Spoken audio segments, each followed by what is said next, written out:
Well, another low in the relationship between India and Canada is the big focus this evening, with the Prime Minister hitting out on Canada over the attack on a Hindu temple in Brampton in Ontario. The Prime Minister has said that this is entirely unacceptable, what has taken place.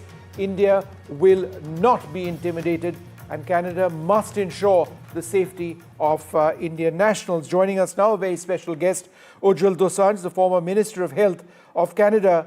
Mr. Dosanjh, do you believe that enough is being done to ensure that Indo-Canadians and Indian nationals in Canada are being adequately protected? You know, the Khalistani violence has existed here for a long time. It had kind of died down for a while, and then Mr. Trudeau's arrival, with his arrival, it raised its ugly head more seriously again. What happened at the Brampton temple, obviously unfortunate, unacceptable, condemnable. But it also happened at one of the Surrey Hindu temple. It also happened at the Sikh temple in Vancouver. So it's not isolated. Khalistanis obviously have been doing violence to other Sikhs in temples for a long, long time. And Canadian government hasn't paid much attention. The law enforcement hasn't paid much attention. And now it's spilled over into the Hindu temples, partly because of the consular officials being there.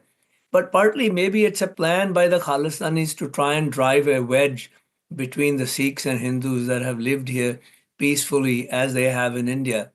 Obviously, with the exception of 1984, when that was a horrible situation, unacceptable. But, with the exception of that, the Sikhs and Hindus forever have lived peacefully together. So this may be partly their effort to sow some division and hopefully carry that division from Canada over into India. That's their hope, because they want to finally dismember the country. But the government of Canada, the political class in Canada, they have been, in a certain slumber about these issues, whether inadvertently or advertently. They have not condemned Khalistani violence. They have not named Khalistani violence. They have not called it out. Even the denunciations that have now come from the three leaders don't mention the Khalistanis by name at all. It seems that these guys came from somewhere up in the skies and dropped in and created violence. They're not Khalistanis. They're not Canadians, at least it seems from their statements. And so, the political class has been in somewhat of an amnesia on this issue for a long time. And the law enforcement has left a lot to be desired. Where does that leave Justin Trudeau? I know he's condemned the attack, as it were, but he's not mentioned or spoken about the Khalistani angle. A lot of people observing what's taken place, and you've got Khalistani flags over there in the video that we're showing. It just seems that he continues to be in denial. Well, I don't think he's in denial. I think he knows exactly what's happening. Khalistanis were in his cabinet. Khalistanis and Islamists, who I know, who wanted an end to the anti-terror legislation in Canada as part of their program to support a particular candidate for whom I was seeking their support in leadership campaign. And they ended up in his cabinet. So he knows fully what he's doing. He's not oblivious to it. I think he's doing it because he says, why make enemies? Even if you have 1,000 votes in a riding that are Khalistani, why make them angry? I think the Conservatives are following the same kind of playbook. They've canceled the Diwali event that I have attended when I was an MP for 7 years in Ottawa. And unfortunately, there are no political figures in this country right now in the political mainstream that stand up and say Khalistani violence, Khalistani hate, it doesn't belong in this country. Do you seriously believe that, as Pannu has done, called for the expulsion of Hindus from Canada, do you seriously believe that somebody had stood up and asked for the expulsion of Jews from Canada, that he wouldn't be prosecuted? He wouldn't be picked up by the police the next day and investigated? So there is a total amnesia on this issue, total lack of effort on the part of the law enforcement as well as the politicians. Mr. Dosanjh, a lot of the individuals in that temple were Indian nationals. As I understand it, they were being given consular services by the Indian High Commission or the consulate. It's something which has happened forever. A lot of them, for example, if they're Indian nationals, would need to draw their pensions. They need to, they've come into Canada late in their lives, and so they need that consular assistance. Do you believe that this was a deliberate effort at thwarting that or attempting to stop that? Oh, absolutely. It is an effort to harm Indians here generally, and to try and create a wedge, and to try and prevent the consular officials from helping Indian citizens or Canadian citizens who need these life certificates.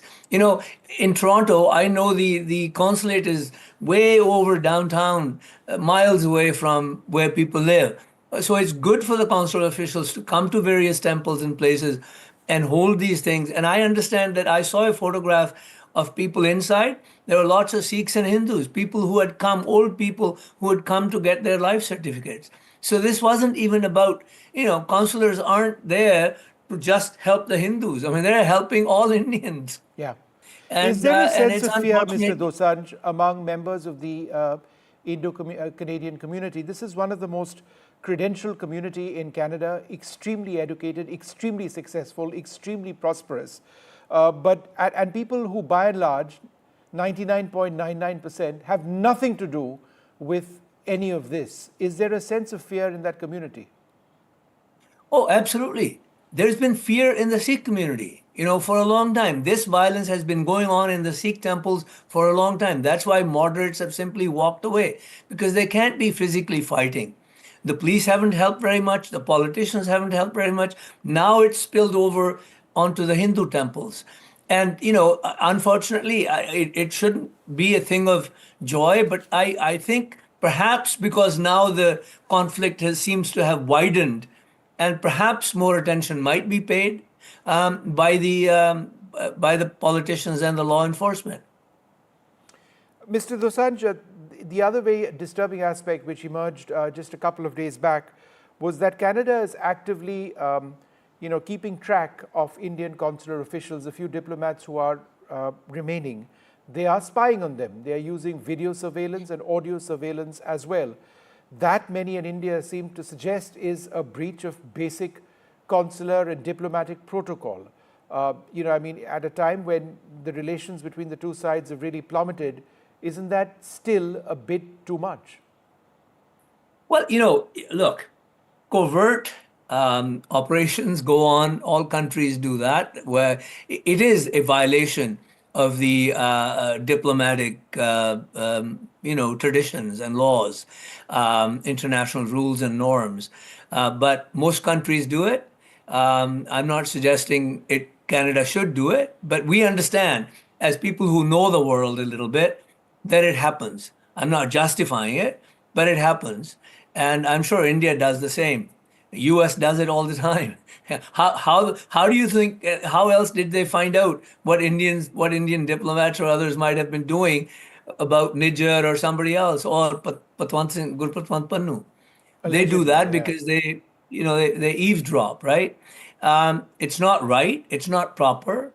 Most countries would give you a lesson saying, oh, we should obey diplomatic norms, comply with them. They know all of them breach them, if they can. One final question, Mr. Dosanjh. The entire, you've spent decades in Canada. The entire problem with the Khalistani movement is not new. It's existed for decades on end. I've been a student in Canada. My father being a diplomat, we were protected by the Royal Canadian Mounted Police way back in 1991 because of this threat. It's existed for decades. It's never found space, in the Canadian media, other than occasional stories here and there. It's always been a factor in Canada's life. Is it now something which is out of control? Oh, it is. Obviously, if you can have elements, violent elements, who can go to 3 temples around the same time in 3 different cities across the country and cause violence, it is out of hand. It is, in fact, it's a blemish, a very strong blemish on our law enforcement, on the reputation of our law enforcement, and politicians. Politicians have failed to condemn this violence and hate. It's existed in Canada, it continues to grow, and law enforcement has done very little to enforce the laws that could have been enforced. Ujjwal Dosanjh, thank you very much, sir, for speaking to us and sort of expressing your concerns at what you're seeing unfold in your country. Thank you very much indeed. Joining us now, Punit Sani, an expert on the evolution of the Sikh identity and terrorism affiliated with Khalistan. Terry Milewski is an author, and Dr. Tara Karta and Brahma Chelani. Punit, let me come to you first. Do you believe that this was an effort at driving a wedge between members of one faith and members of another on Canadian soil? Two things. So, of course, it is. I'll just give you the facts. So, if you see the pictures from that temple that was attacked, there were so many Sikhs in the attendance, right? So, Sikhs went to that temple as well. Yeah. But like last night, where there was like a meeting in the temple and everybody was talking and they were outraged, no Sikh came. And it was not that they did not want to come. Like, I have so many messages. They are outraged. But, they're like, what do we do? Like, there is a mafia and we have children and we have businesses. And we cannot fight with these criminals. But, and they can feel the outrage that is building. So, of course, and, we have gone through this and, nobody, and, I just want to make a point. I was listening to what Mr. Dosanjh was saying. So the thing is, democracy is no panacea. Democracy has its own constraints. And Canada is in a situation, it cannot be fixed. I'll give you an example. In 1985, when Mr. Dosanjh was speaking, Vancouver, where all these terrorists came that blew up the plane, it was 85% white. So there were very few immigrants. And Mr. Dosanjh and his wife and his little children, they had to sleep on the ground. They could not sleep on the bed because they feared like the bullets would come from the window. You can ask him, you read his book. And right now, there are only like 43% whites in Vancouver. So, and these Khalistanis are importing. So it is politically impossible for anybody to basically take on these people. So Canada is basically a Pakistan of the West. And, it's a nuisance. And you can try to win their hearts or you can try to cajole them. It cannot be fixed. And we have to deal with it like it is a Pakistan. It is a nuisance and we have to set a deterrent. And I have a lot of problem with what, I am against Khalistanis and I'm on the ground fighting against it. And I don't know how much time you have, but I blame the Modi government, which has removed the deterrent against Khalistanis. And that's why we are dealing with this nonsense. Terry Milewski, what does any political party in Canada actually do to get rid of these elements? It's now out of control. Well, I disagree that it's impossible. I agree that it's difficult. And the reason it's difficult is because of a lack of courage and knowledge. Lack of courage on the part of the politicians who they get intimidated. Let's be blunt about it. They are intimidated not necessarily just by the threat of a physical attack upon them personally, but their supporters. Business might dry up at your business. Bad things can happen, to put it mildly. They're concerned about that, and also they're ignorant about the nature of the threat. They think that Khalistanis, that Sikhs are all Khalistanis. A lot of politicians are completely ignorant about of the fact, for example, that the vast majority of Sikhs, where most of them live in Punjab, have absolutely no time for this separatist nonsense. They oppose it and have for years. And this is completely news, apparently, to a lot of Canadian politicians saying, well, we mustn't upset the Sikhs because that's the same thing as upsetting the Khalistanis. And they can be a pretty tough bunch when it comes to election time, and I don't want to antagonize them. That's what that has been. That lack of courage on the part of the political class has been blowing up this threat, making it bigger and worse year after year for 40 years in Canada. And I think that the reason I say, with great respect to Punit, who's I think done fantastic work on this whole file, that I disagree with him that it's impossible to fix. It's out of hand. It's out of control. Because you can imagine, I can imagine, we can all imagine what would happen in Canada if we called their bluff. And if the politicians said, okay, from here on, if you're going to have a Vaisakhi Day parade carrying glorious posters glorifying the Air India bomber, the Kanishka bomber, Talvinder Singh Parmar, through the streets of Canada, then we're not going to come to your Vaisakhi parade. Go ahead, vote for somebody else. We're not going to play your game anymore. We're not going to dance to your tune, which is what they've been doing all these years. Well, what would they do then? If the political parties said, no, we're not going to do that anymore, and we're going to manage to get ourselves elected without you, thanks very much, who are you going to vote for if we all join together? Yeah. And we say no. All right, let me Who are go you going to across vote to... for? Sure. Let me go across to Dr. Tara Karthab. Just when you thought that relations between India and Canada couldn't, be at a lower ebb, this sort of thing has happened. And, it's frightening because it's not just India, elements in Canada targeting India, they're targeting Canadian nationals, their own nationals who happen to be of ethnic Indian origin. The ramifications for Canada are dire. See, from what the previous speakers also said and what I read, what I've been talking to friends so far, there is a systemic problem. The RCMP itself has put out a notice, I think it was yesterday or day before, saying that we don't get intelligence on extremist groups. They don't know what's going on. And well, between us, the history of RCMP in dealing with such things, not just this, in others also is not that great. There is a systemic problem in identifying what the problem is. It's high time they looked at the policing that they're doing in Canada. Number two, the fact is that suddenly this word Hindu phobia is around. I don't know where that's come from.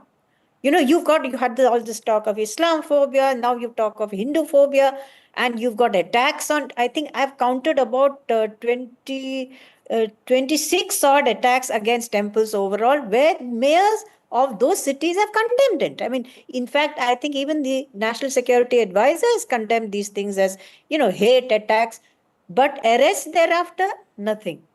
So that's why I'm saying there is a problem in how they get this law and order system going. They have to identify clearly, if this is a hate speech, what is the action that they're going to take thereof. And here, one good thing, however, which has come out, and this I think is where the Canadian Hindus need to go forward, is that both sides have come together to have a resolution. They've signed a resolution where they've said, we're not going to let this happen anymore. And they've condemned Trudeau as well. Yeah. This is the way forward, where the communities have come together. Brahmachalani, what can India do from here on? Because there's not very much left in terms of diplomatic relations. There is an important role these consular officials, have. I mean, you have to process visas. The number of Indo-Canadians huge. There are important airline links which exist between the two countries. Do you believe that the relationship between India and Canada has to be kept at this level? The problem is this, that the relationship has been derailed but not ruptured. Neither side wants a rupturing of this relationship. But the downward spiral in relations continues, apparent from today's tweet by Modi. In contrast to Trudeau, who has been personally leading the charge against India since September last year, Modi has kept quiet. He has been discreet. He has avoided speaking publicly about the row with Canada. And today he finally spoke up. It really shows that things now have that push has come to shove, and India is being forced to respond. But there are two issues here, as you know, Vishnu, and in fact, your excellent interview with Mr. Dosang, who's one of the most successful Sikh politicians in Canada. He's been the Premier of British Columbia. He's been a federal minister, and I think he very well laid out the issues in Canada as to how this Khalistan militancy has gained momentum. This is an old scourge which has resurfaced with a vengeance for two reasons. One, Canada has refused to clean up its act, and two, India has failed to exert sustained pressure on Canada. Even after Air India Flight 182 bombing, in successive governments in India did not exert pressure on Canada to clean up its act. So today, India is facing a reality which partly is of its own making.